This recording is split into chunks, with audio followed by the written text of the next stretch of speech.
Арнамыздағы айтыс сүйер қауымның сүйікті бағдарламасына айналған Біржан Сара ізімен жобасы жалғасады. Қыз бен жігіт айтысы экранға осымен 3-ші рет жол тартқалы отыр. Әзіл қалжыңмен ащы шындықты қоса айтатын ақындар екеуі айтысып, әлеуметтік мәселелерді көтермек. Ал олардың тартысын елге белгілі ақындар бағалайды. Биылғы жобадан да біз тың таланттарды күтеміз. Әр жобаның өзінің бір жаңалығы болып жатыр.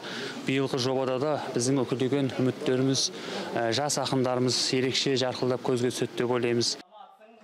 Сайысқа түскен айтыскерлер арасында шын мықтыны анықтау үшін арнайы тапсырмалар беріледі. Ұйымдастырушылардың мақсаты ақсүйек өнерді дәріптеу. Айта кетейін, бағдарламаның жаңа маусымы Алматы телеарнасының 23 наурыздан бастап көрсетілмек.